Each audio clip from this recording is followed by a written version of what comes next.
audio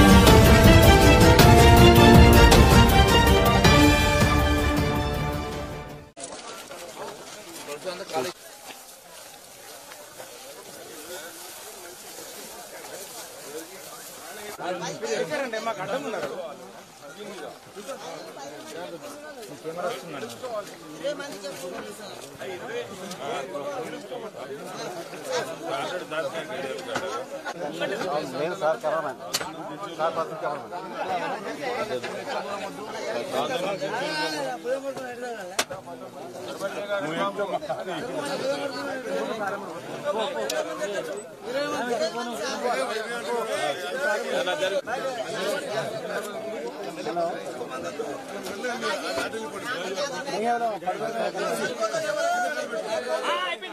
नाव में बैठ के क्या बात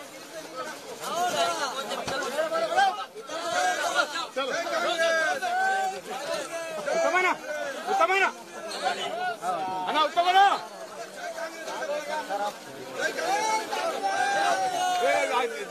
देख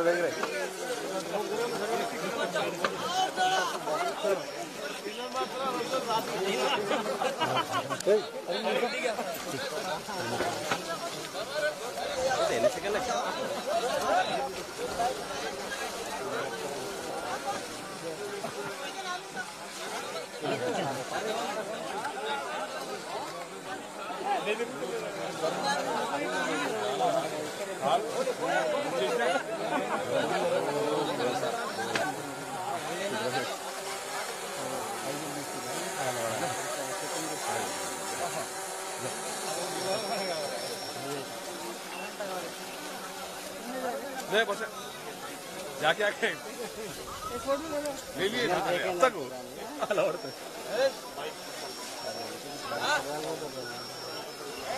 अरे जरूर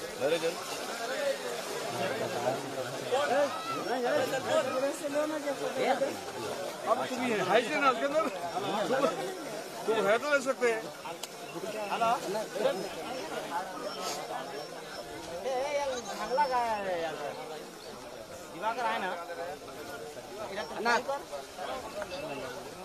भैया कुछ मेरा साइड ईयर है ना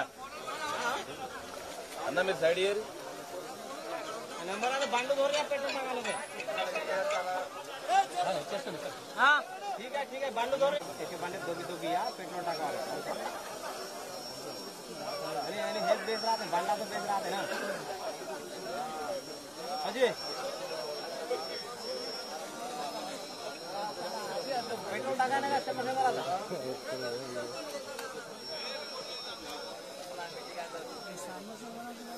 म्हणून देख मैंने तुम्हारा कैसा लेना मैडम यहाँ पे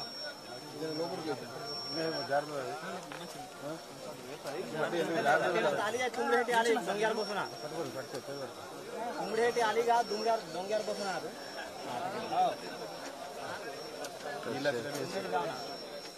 तुमरेटी जाऊ ना तुमरेटी येऊ ना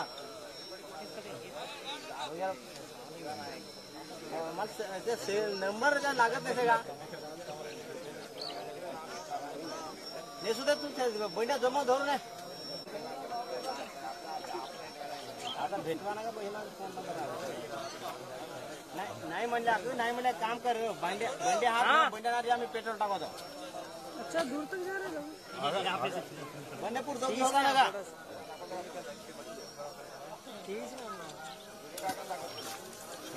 सरे मा इकडे तयार होऊन या आणि इकडे या व्यान लो तयार होऊन या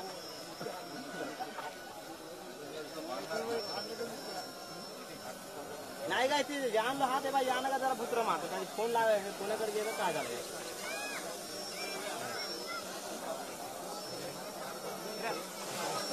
नाही ना फुकट आहे व्यान कोरोना बाई व्यान काय कोरोना तयार होऊन कसंच या तू कोणा बंड्याला या बंडला पेट्रोल टाकतो ना आम्हाला ऑटो बोलून धरून या मी तुला पहिले तर तेव्हा जेना बस स्टँडकडे जरा ऑटो राहतो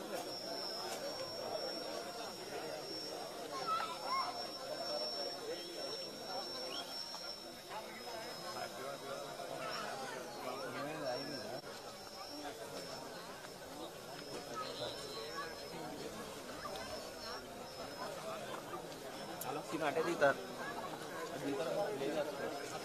अरे तुम्ही आता ते तर वर जाऊन येणार का त्या ऑटोवर जाऊन येणार का जरा जरा हेल्प करत द्या काय गेला आता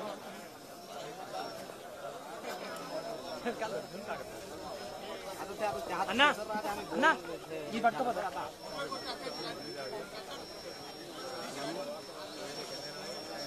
आम्हाला मी पेट्रोल टाकतो जमून येणार का मग पेट्रोल टाकवतो जमून या म्हणता रेडी हो रहा तुम्ही रेडी हो रहा कोणी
प्रेजेंटेशन మీరే అవుతుంది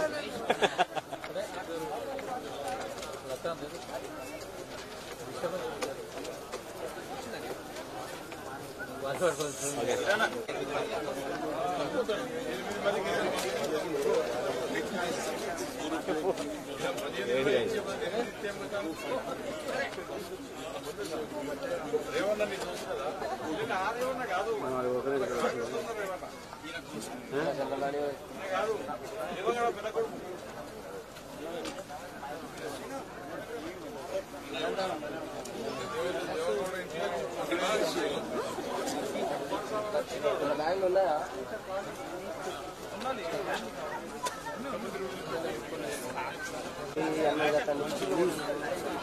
పిక్చర్స్ చూస్తాం చెప్పండి పిక్చర్స్ కూడా హ్యాండ్ వస్తుంది నెక్స్ట్ అన్న ప్లీజ్ మీ హెడ్ వస్తుంది అన్న మన life feed Gandhi Bhavan hello brother photographer కొద్ది బ్యాక్ నేను కూడా తీసుకున్నాను ఒక్క నిమిషం అయితే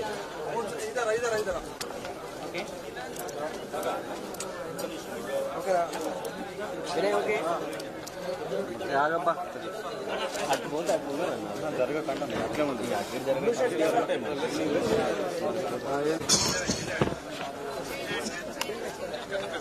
సార్ ఉండండి సార్ ఉత్తమ్ కుమార్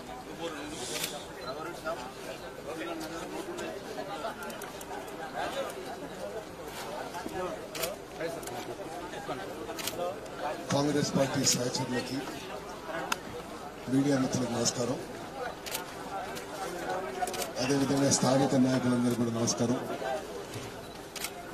ఇంత శ్రమ తీసుకొని ఇంత మారుమూల ప్రాంతానికి విచ్చేసిన మీ అందరికీ నా ధన్యవాదాలు తెలియజేస్తూ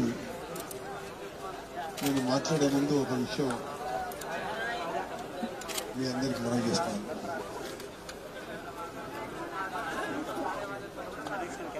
సమకాలీన రాజకీయాల్లో కంటెంపరీ హిస్టరీలో ఇన్ని కోట్ల మందిని ఇంత మోసం చేస్తుంది కేసీఆర్ తప్ప మరొకరు లేరని చెప్పి మనం చెప్తాం. తెలంగాణ రాష్ట్రంలో మీడియా నడిపించే పెద్ద మనుషులకి సమాజంలో ఉన్న పెద్ద మనుషులందరికీ కూడా కాళేశ్వరం కాదు మీరు చూడాల్సింది, తుమ్మడిహట్టి మీరు చూస్తే బాగుంటుందని పనిచేస్తున్నాను. గవర్నర్ గారికి, జడ్జిలకి, స్పీకర్ గారికి, కౌన్సిల్ చైర్మన్ గారికి ఎవరెవరో ఒక టూరిస్ట్ లాగా కాళేశ్వరం ప్రాజెక్ట్ చూపెడుతున్నారు. కాళేశ్వరం కాదు చూపెట్టాల్సింది, తుమ్మడిహట్టి చూపెట్టాలని చెప్పి మనం చేస్తున్నాం. గవర్నర్ గారు నేను అప్పీల్ చేస్తున్నా, మరి కాళేశ్వరం పోయి కాళేశ్వరం రావన్నారు, తుమ్మడిహట్టి చూసి మరి మీరు ఏం కమెంట్ చేయాలనో ఒకసారి మీరే ఆలోచన చేయాలి. మీ విజ్ఞతగా వదిలేస్తున్నాను. తక్కువ ఖర్చుతో ఎక్కువ ప్రయోజనం అందే వ్యవసాయ ప్రాజెక్టు వదిలిపెట్టి, సాగునీరు ప్రాజెక్టు వదిలిపెట్టి, ఎక్కువ ఖర్చుతో తక్కువ ప్రయోజనం చెందే దగ్గరికి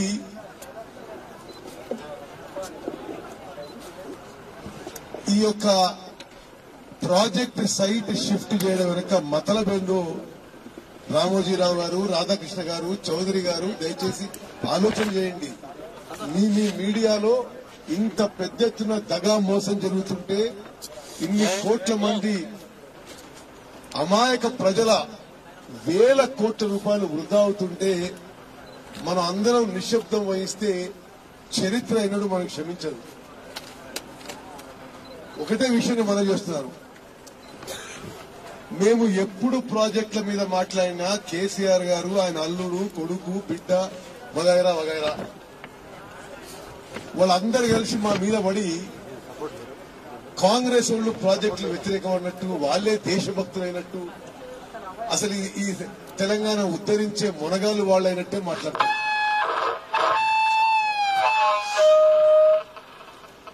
ఒకటే నేను ప్రశ్నిస్తున్నా, భారతదేశానికి స్వాతంత్రం తీసుకొచ్చిన కాంగ్రెస్ పార్టీ, తెలంగాణ రాష్ట్రం ఇచ్చిన కాంగ్రెస్ పార్టీ రాష్ట్ర అధ్యక్షునిగా మేము మీరు త్రాగునీరు తీసుకొచ్చినా, సాగునీరు తీసుకొచ్చినా మేము పూర్తిగా స్వాగతం పలుకుతాం. మీకు సహకారంగా మేము ఎవరిని కాలు పట్టుకోమన్నా వాళ్ళు కాలు పట్టుకుంటాం. కానీ ఒక కుట్రపూరిత మనస్తత్వంతో, ఒక దోపిడీ చేయాలనే ఉద్దేశంతో మీరు ముందుకు పోయిన విధానం ఇది దుర్మార్గపు ఆలోచన. ఇది తెలంగాణ ప్రజల అమూల్యమైన సొమ్ము దోపిడీ చేయడం తప్పితే మరొకటి కాదని మనం చెప్తున్నాం. నేను ఇక్కడ వచ్చిన మీడియా మిత్రులకి మరోసారి ధన్యవాదాలు తెలియజేస్తూ, మీరు పోయినాక ఈ స్టోరీ ఫైల్ చేస్తూ మీ ఎడిటర్ కి, మీ ఓనర్ కి మాట్లాడండి. ఇది తగ్గించేసి ఒక కాలంలో రాస్తే ఇది మొత్తం తెలంగాణ సమాజానికే మనం మోసం చేసినట్టు. ఎందుకు ఇక్కడ గత కాంగ్రెస్ ప్రభుత్వంలో 152 అడుగులున్న ప్రాజెక్టు, సరే 152 అడుగుల్లో నీకు కట్ట చేత కాకపోతే 148 అడుగుల్లో నువ్వు అసెంబ్లీలో ప్రకటించినట్టుగా కేసీఆర్ ఒక తట్టెడు మట్టెందుకు పోయలేదు? ఇక్కడ మీరందరూ చూసిండ్రు, ఇక్కడ తట్టెడు మట్టెన పోసినది 4 ఏళ్లలో నువ్వు 1,00,000 కోట్లు కడతావు. అక్కడ ఆ కాంట్రాక్టర్ల కమిషన్ల కక్కుర్తి కోసం ఒక వికృతమైన, వికారమైన ప్రచారంతో తెలంగాణ సమాజం మొత్తం ఒక తప్పుడు దారి తీసుకుపోతున్నారు. మేము ముందు నుంచి కాంగ్రెస్ పార్టీ ఒకటే స్టాండ్ మీద ఉన్నాం. మేము ప్రాజెక్టులకు వ్యతిరేకం కాదు, నీళ్లు తీసుకోవడానికి వ్యతిరేకం కాదు. కానీ శాశ్వతంగా గుదిబండలా మారే ప్రాజెక్టులు మమ్మల్ని, మా పిల్లల్ని, వాళ్ళ పిల్లల్ని తాకట్టు పెట్టి మీరు అప్పులు తీసుకొచ్చి మీరు కాంట్రాక్టర్ల కక్కుర్తి కోసం పనిచేస్తే మాత్రం వ్యతిరేకించాల్సిన బాధ్యత మా మీద ఉంది. తెలంగాణ సమాజానికి నిజం చెప్పకుంటే చరిత్ర మమ్మల్ని కూడా క్షమించదని చెప్పి మనం చెప్తాను. ఇక్కడ 152 అడుగుల మీద 38,000 కోట్లతో ఇక్కడి నుంచి చేవెళ్ల వరకు 16 లక్షల ఎకరాల ఆయకట్టుకి ప్రాజెక్టు మంజూరై అన్ని పర్మిషన్స్ వచ్చి జాతీయ హోదా వచ్చే ముందే పనులు, కొన్ని వేల కోట్ల పనులు జరిగి ఎందుకు మీరు పనులు ఆపేశారు? ప్రధానంగా ఇక్కడ ప్రాజెక్టు కాస్ట్ ఇంకా పెంచే అవకాశం లేదు అని, ఎక్కువ ప్రాజెక్టు కాస్ట్ అంటే ఎక్కువ కమిషన్లు అని చెప్పి ప్రాజెక్ట్ ని మేమేమన్నప్పుడు మీరు ఇక్కడ కట్టాల్సిన ప్రాజెక్ట్ కట్టండి. గతంలో మంజూరైన ప్రాజెక్టు 152 అడుగులు మీకు చేత కాకుంటే 148 అడుగులు కట్టండి. నేను మీడియా మిత్రులు చెప్తున్నా, మీ ఎడిటర్స్ కూడా చెప్తున్నా, మీ ఓనర్లు కూడా చెప్పండి. నేను మొదటిసారి ప్రకటన చేసినప్పుడు నిస్సిగ్గుగా నిర్లజ్జగా ఒక ముఖ్యమంత్రి స్థానంలో ఉన్న వ్యక్తి ఇట్లా మాట్లాడినందుకు ఉత్తమ్ కుమార్ని జైలుకు పంపిస్తా అన్నాడు. మీకు గుర్తుందో లేదో, మహారాష్ట్రలో ఏం ఒప్పందం చేసుకుని వచ్చిందో తెలంగాణ ప్రయోజనాలను తాకట్టు పెట్టి ఎయిర్పోర్ట్ లో దిగి మొదటి విషయం మాట్లాడింది, అరే గతంలో ఉన్న అనుమతుల ప్రకారం గ్రావిటీ ఫ్లో ప్రకారం ఉండే తుమ్మడిహట్టి దగ్గర ప్రాజెక్ట్ కట్టండియా, ఇది తెలంగాణ ప్రజలకి ప్రయోజనం, మీరు కూడా తెలంగాణ ఉద్యమంలో దీనికి జాతీయ హోదా రావాలన్నావు. ముఖ్యమంత్రి అయిన తర్వాత కూడా నువ్వు, నీ బిడ్డ, నీ కొడుకు, నీ అల్లుడు ఢిల్లీ సుడు తిరిగి దీనికి జాతీయ హోదా ఇవ్వాలన్నారు. కొన్ని వేల కోట్లు ఖర్చు పెట్టిండ్రు. మరి ఇక్కడ సరిపోను కమిషన్లు రావనుకున్నారు, మరొకటి అనుకున్నారు. ఇక్కడ 152 అడుగులు కడితే కేవలం 3,000 ఎకరాలు మహారాష్ట్రలో ముంపు. 3,000 ఎకరాలే. ఇక్కడ 152 అడుగులు కట్టాడు. 148 మీటర్లు కట్టరు. అలా కిందికి తీసుకుపోయి 3 లక్షల తెలంగాణ ప్రజల చిన్న సన్నకారు దళిత గిరిజన రైతుల్ని బలవంతంగా లాక్కోవడానికి మాత్రం వీళ్ళకి మనసొప్తాయి. మహారాష్ట్ర ప్రజల్ని 3,000 ఎకరాలు అడగలేకపోయినరు. మరి ఏం పోయిందో ఏమో, మహారాష్ట్ర పోయినట, గవర్నర్ కలిసినట, ముఖ్యమంత్రి కలిసినట, వచ్చి ప్రాజెక్ట్ డిజైన్ మార్చుకున్నాడు. పదే పదే అబద్దాలు చెప్పి పెద్ద పెద్ద మీడియా వాళ్ళని మేనేజ్ చేసుకుని పతాక శీర్షికలు పెట్టుకుని అబద్దాన్ని నిజాన్ని చేసే ప్రయత్నము. అన్నింటికీ మూలం ఈ రోజు ఒక బాధ్యత గల ప్రతిపక్షంగా, ఒక బాధ్యత గల పౌరునిగా, ఈ దేశాని కోసం పోరాడిన పౌరునిగా కేసీఆర్ ను ప్రశ్న అడుగుతున్నా. ఇక్కడ గ్రావిటీ ఫ్లో ఉండే ప్రాజెక్టు మీకు 152 అడుగులు చేత కాకుంటే 148 అడుగులు ఎందుకు మొదలు పెట్టలేదు? ఎందుకు గవర్నర్ ని, జడ్జిలని, ఫలానా టిమ్కాన్ అందరినీ కూడా కాళేశ్వరం తీసుకుపోతుంది కానీ తుమ్మిడిహట్టికి ఎందుకు తీసుకోవడం లేదు? గవర్నర్ గారు, మీరు అది కాదు చూసేది ప్రాజెక్టు, ఇక్కడ వచ్చి ప్రాజెక్టు చూస్తే నిజాలు తెలిసేది. నిజంగా ఒక దౌర్భాగ్య పరిస్థితి. ప్రజాస్వామ్యం ఎట్టుపోతుందో, మరి ప్రజాస్వామ్యాన్ని కాపాడాల్సిన ఇన్స్టిట్యూషన్స్ ఎట్టుపోతున్నాయో తెలియని పరిస్థితి. నేను మరోసారి గుర్తు చేస్తున్నా. నేను ఇదివరకు మీరందరూ జాగ్రత్తగా వినాలి, 152 మీటర్లకి ఈ ప్రాజెక్టు డిజైన్ అప్రూవ్ అయింది కేంద్ర ప్రభుత్వం చెప్తే, మరి ఎందుకు ఇంతగా పెద్ద మనిషి ఇంత కోపం వచ్చిందో లేదో, ఎందుకు ఇంత కోపంతో మాట్లాడిందో తెలియదు. నేను అన్నదల్లా 152 నుంచి 148 మీటర్లు తగ్గిస్తే తెలంగాణ ప్రజలకు నష్టమైంది అన్న. ఏదేదో మాటలు మాట్లాడి బేగంపేట ఎయిర్పోర్ట్ లో దిగి నేను ఉత్తమ్ కుమార్ని జైల్లో పడేస్తా, నేను ఇది చేస్తా అని మాట్లాడాను. ఇటువంటి వాటికి భయపడేది లేదు. మీరు ఏం చేసుకుంటారో చేసుకుని పోండి. మేం మాత్రం ప్రజల పక్షాన, తెలంగాణ సమాజం పక్షాన, నిజాయితీ పక్షాన, నిజం పక్షాన పోరాడుతూనే ఉంటామని చెప్పి నేను మనం చేస్తున్నాం.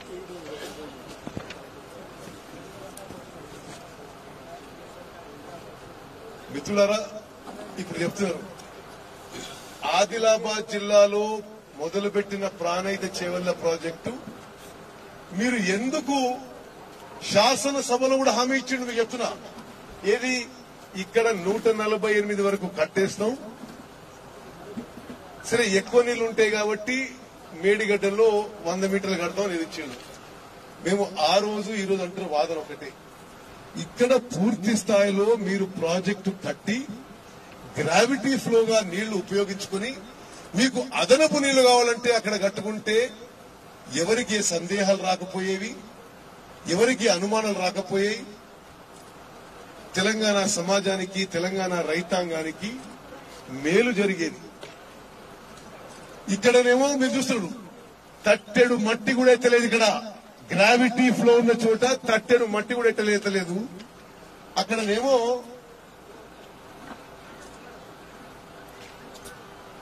200 మీటర్లు లిఫ్ట్ చేసి నీళ్లు.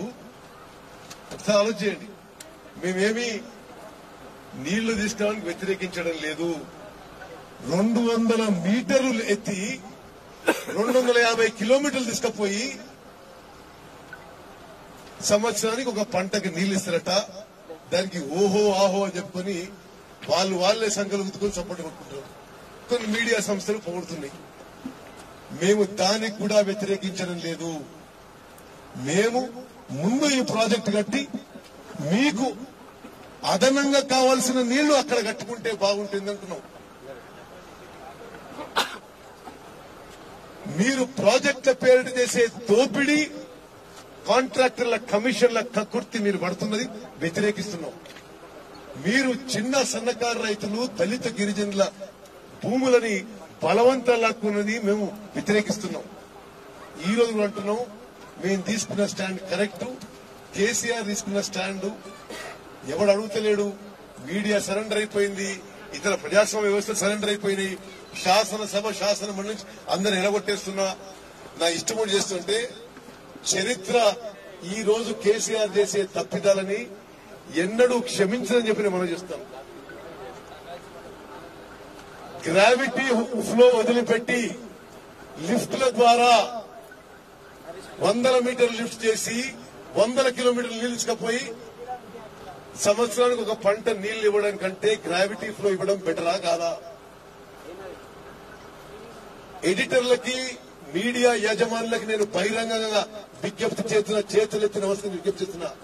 మీరు కాళేశ్వరం మీద ఇంకో మరి అడ్వర్టైజ్మెంట్స్ ఉన్న సంగతి, ఇతర సంగతి మీకు వదిలేస్తాం. కానీ మీరు ఒక్క అక్షరం ముక్క రాసే ముందు మీరు ఒకసారి తుమ్మడేటికి రండి. ఇక్కడి నుంచి గ్రావిటీ ఫ్లో ప్రకారం బ్యారేజ్ కట్టి గ్రావిటీ నీళ్లు తీసుకుపోతే ఏమైనా పాపం జరిగేదా? దీనికి అదనంగా కావాల్సిన నీళ్లు అక్కడ మేడిగడ్డలో కట్టుకోవడానికి ఏమైనా ఇబ్బంది అయ్యేదా? అరే ఎవరో పెద్ద మనిషి వచ్చి 38,000 ప్రాజెక్టులు 83,000 కోట్లు రాసినా మేము 10 సార్లు మొత్తుకున్నా మరి మీడియాలో ఏమాత్రం దాన్ని పట్టించుకోవడం లేదు.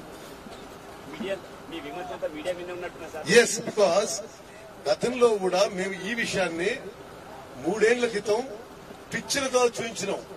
దాన్ని భారతదేశం, స్వతంత్ర భారతదేశంలో ఒక మంచి సాంప్రదాయం ఉంది. ప్రతిపక్షం కొంత పాయింట్ జాయిన్ చేస్తే దాన్ని టేకప్ చేసి ముందుకు పోయేది. ఈ సమాజాన్ని కాపాడడానికి మాదెంత బాధ్యత ఉందో మీదంత బాధ్యత. 2008లో ప్రారంభమైన ఈ ప్రాజెక్ట్ కాంగ్రెస్ మొదలుపెట్టింది. దేశవ్యాప్తంగా చరిత్ర సృష్టించే ప్రయత్నం చేసి దాన్ని బాబాసాహెబ్ అంబేద్కర్ అని నామకరణం కూడా చేశారు. దాని తర్వాత 2008 తర్వాత ఇబ్బంది 10 దశాబ్దం తర్వాత మీరు వచ్చారు. ఈ గురుద్భావ వాతావరణంలో సుదూర దృక్పథంతో చేపట్టిన ఈ ప్రాజెక్టు మీరెందుకు ఓటింగ్ చేసుకోలేకపోయారు కాంగ్రెస్ పార్టీ? మనీ 2004లో నుంచి మనం మాట్లాడుతున్నాం. 2008 విషయం 2014లో ఎన్నికలైన ప్రజలు తీర్పిచ్చిండ్రు. 2014 నుంచి జరిగే విషయాల గురించి నేను మాట్లాడుతున్నాను. ఓకే, 2014లో కేసీఆర్ ముఖ్యమంత్రి నిన్నే అడుగుతున్నా, దీనికి జాతీయ హోదా ఇవ్వమని అడిగిందా లేదా? కవిత పోయి జాతీయ హోదా గురించి పార్లమెంట్ లో మాట్లాడిందా లేదా? కేటీఆర్ హరీష్ ఢిల్లీ తిరిగిందా లేదా? సరే, మిమ్మల్ని కూడా అడుగుతున్నా నేను, అంబేద్కర్ పేరు తీసేస్తే మరి మేమే మొత్తుకుంటున్నాం, కానీ మరి మీడియా సంస్థలు దాన్ని చేపడం లేదు కదా. ప్రాజెక్టు షిఫ్టింగ్ ఒక ఎత్తు అయితే అంబేద్కర్ పేరు తీసేయాల్సిన అవసరం ఎందుకు వచ్చిందని చెప్పి కేసీఆర్ గారిని ప్రశ్నిస్తున్నాం. మేము మళ్ళోసారి కాంగ్రెస్ పార్టీ నుంచి సూటిగా కొన్ని విషయాలు, కొన్ని డిమాండ్లు మీ ద్వారా తెలంగాణ సమాజం మొత్తానికి తెలియజేస్తున్నాం. ఒకటి, అంబేద్కర్ పేరు ఎందుకు తీసేసిండ్రు? 2, 38,000 కోట్లు ఉన్న ప్రాజెక్టు 83,000 కోట్లకు పోయి ఇప్పుడు 1,00,000 కోట్లకు పోయింది. రహస్యంగా మీరు రేట్లు ఎందుకు పెంచుతున్నారు? ఈ దేశంలో ఉన్న చట్టాలకు అతీతంగా చిన్న సన్నకారు రైతులు, దళితుల, గిరిజనుల భూములని బలవంతంగా ఎందుకు లాక్కుంటున్నారు? గ్రావిటీ ఫ్లోతో ఉన్న ఈ ప్రాజెక్టులో కేసీఆర్ ఇచ్చిన మాట నిలబెట్టుకోకుండా లిఫ్ట్ లో ఉన్న పనులు వేగవంతంగా ఎందుకు చేసుకుంటున్నారు? ఎవరైతే రాష్ట్రానికి అతిథులుగా వచ్చిందో లేదా రాష్ట్రంలో ఉన్న పెద్ద మనుషులు వాళ్ళని కాళేశ్వరం ఎందుకు తీసుకుపోతున్నాడు, తుమ్మడి ఎట్లా తీసుకొస్తలేడు? ఇది కూడా కట్టిస్తా అని చెప్పింది కదా. ఇక్కడ మొదలుపెట్టిన పనులు కొన్ని వేల కోట్లతో మొదలుపెట్టిన కాలువల పనులు ఎందుకు వదిలేసిండు? కాంగ్రెస్ పార్టీ తరఫు నుంచి మేము కేసీఆర్ ని హెచ్చరిస్తున్నాం. కేసీఆర్ తెలంగాణ మీ జాగీరు కాదు. ఈ వేల లక్షల కోట్ల సొమ్ము తెలంగాణ ప్రజల సొమ్ముని మీరు ఈ విధంగా దుర్వినియోగం చేయడం, అవినీతికి పాల్పడడం ఇది తగదు. మొదటి ముఖ్యమంత్రిగా మీరు తెలంగాణ రాష్ట్రానికి ఏదో మేలు చేస్తారనుకుంటే నాశనం చేసే పరిస్థితి తీసుకుపోతున్నారు. అప్పుల పాలు తీసుకొచ్చే పరిస్థితి చేస్తున్నారు. ఈ ఇరిగేషన్ల ప్రాజెక్టుల వల్ల అన్ని విషయాల్లో బ్యాంకుల అప్పులు తీసుకుని కేసీఆర్ కుటుంబం ధనవంతులైపోతున్నారు, తెలంగాణ ప్రజలు అప్పుల పాలైపోతున్నారు. ఇది వాస్తవ పరిస్థితి. ఈయన ముఖ్యమంత్రి అయిన నాటి ఈ రోజు వరకు ఆయన కుటుంబం ఆస్తులను వేల కోట్లకు పరిగెత్తుతున్నాయి. తెలంగాణ ప్రజల ఆస్తులు కరిగిపోయి అప్పుల పాలైపోతున్నారు. ఈ తుమ్మడి ఎట్టి ప్రాజెక్టు కేసీఆర్ మోసపూరిత విధానానికి ఇది ఒక ఎగ్జాంపుల్, ఒక ఉదాహరణ. అంతకంటే మేము ఎక్కువ అనలేము. దీంట్లో విషయాలన్నీ కూడా మీరందరూ కూడా ఆదిలాబాద్ ఉమ్మడి జిల్లాలో పనిచేస్తున్న వాళ్లే, మీకు ఇది వివరంగా తెలుసు. దయచేసి ఇది తెలంగాణ ప్రజలందరికీ తీసుకుపోదాం. తీర్పు తెలంగాణ సమాజం చేస్తుంది. కానీ ఈ విషయం వాస్తవంగా ఇక్కడున్న విషయం తెలియజేయాలని చెప్పి మీకు చేతులెత్తి నమస్కరించి విజ్ఞప్తి చేస్తున్నాను. నువ్వు కేసీఆర్ అడిగినావా? ఎందుకంటే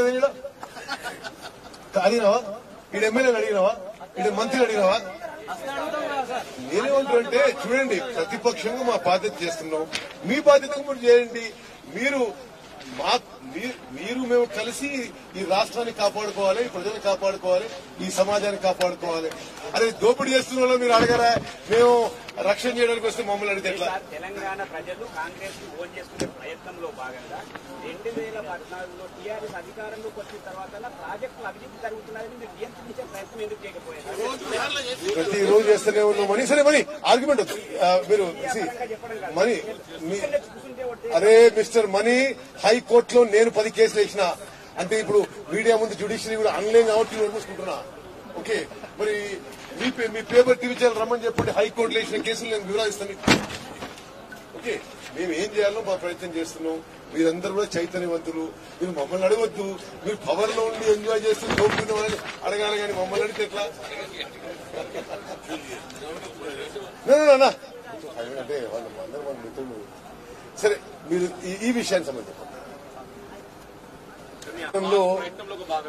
ఇప్పుడు చూడండి, మేము నిరంతరం పోరాడుతున్నాం. మీ అందరికి తెలవాలి, మేము నిరంతరం పోరాడుతున్నాం.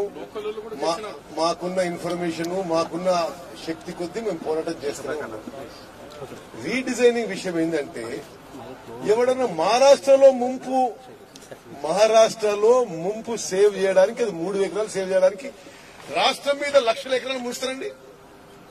ఎవరైనా మహారాష్ట్రలో 3,000 ఎకరాలు వాళ్ళు ఇవ్వడం లేదు కాబట్టి మనం మొత్తం 1,00,000 కోట్లకి బడ్జెట్ పెట్టుకుంటామండి. సంవత్సరానికి ఈ విద్యుత్ బిల్లులే, ఈ లిఫ్ట్ల విద్యుత్ బిల్లులే వేల కోట్లకు పోతాయి. దాని మీద కూడా దాసోజి శ్రీవర్ గారు తయారు చేస్తున్నారు.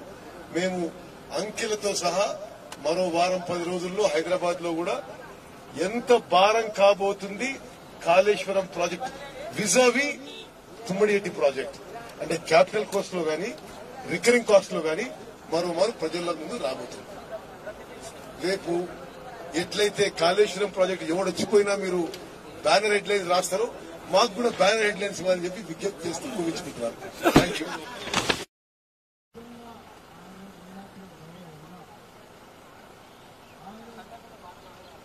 వీడియో నచ్చిందా? అయితే ఓ లైక్ వేసుకోండి, లేదంటే ఓ కామెంట్ చేయండి. ఎప్పటికప్పుడు మా వీడియోస్ చూడాలంటే సబ్స్క్రైబ్ చేసుకోండి.